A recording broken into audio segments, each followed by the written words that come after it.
Which is more expensive? Buhay sa Vancouver or buhay sa Toronto? Tanong ng ating viewer yan.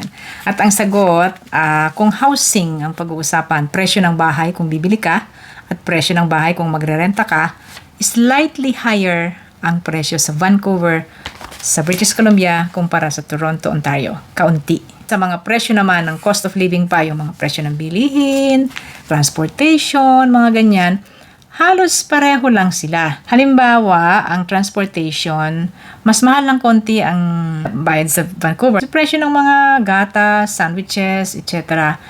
Merong mahal sila, merong mura sa amin dito sa Toronto, and vice versa.